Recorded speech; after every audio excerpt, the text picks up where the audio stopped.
आज का जो हमारा टॉपिक है, जो नया चैप्टर है, वो है एटीट्यूड। हम देखते हैं कि एटीट्यूड की डेफिनेशन क्या है। सबसे पहले ये है, एन एटीट्यूड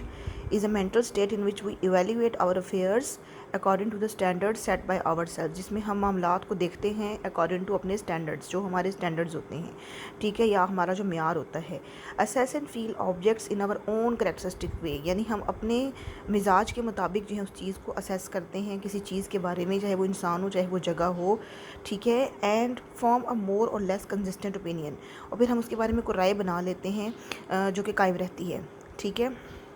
सेकंड पे ये लिखा हुआ है कि द इंडिविजुअल्स मोर और लेस कंसिस्टेंट एंड एंड्योरिंग, यानी कि इंसान के जो है ना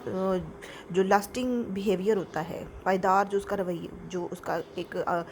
बिहेव करने का तरीका होता है towards other individual objects, institutions और प्रॉब्लम्स इज कॉल्ड एटीट्यूड्स, ठीक है। लास्टिंग एंड एंड्योरिंग का मतलब होता है जो रहे, ज़्यादा देर तक कायम रहे, ठीक है। तो उसका जो बिहेवियर होता है किसी भी चीज़ की तरफ, इंडिविजुअल की तरफ, ठीक है, उसको हम कहते हैं एटीट्यूड।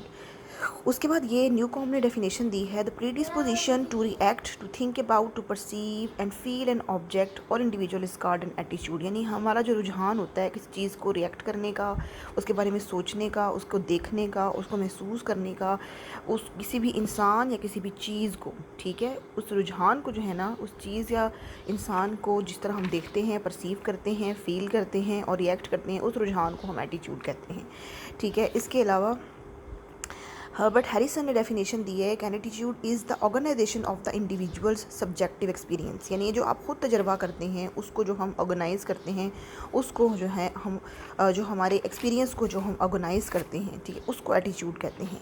किसी भी चीज़ के बारे में हो सकता है, ठीक है, किसी भी जो है वो जगह के बारे में हो सकता है, इंडिविजुअल के बारे में, इवेंट के बारे में, and the relatively permanent organization of behaviour, ठीक है, यानी हमारा जो एटीट्यूड होता है वो रिलेटिवली परमानेंट होता है, ठीक है। चेंज भी हम कर सकते हैं लेकिन उसके लिए कोशिश चाहिए होती है। ज़्यादातर जो हमारे एटीट्यूड होते हैं वो रिलेटिवली परमानेंट होते हैं, ठीक है। ये वाली चीज़ जो है ये आपने याद रखनी है, कंसिस्टेंट, रिलेटिवली परमानेंट, ठीक है, या फिर एंड्योरिंग, इसके साथ ये चीज़ आती है, ठीक है।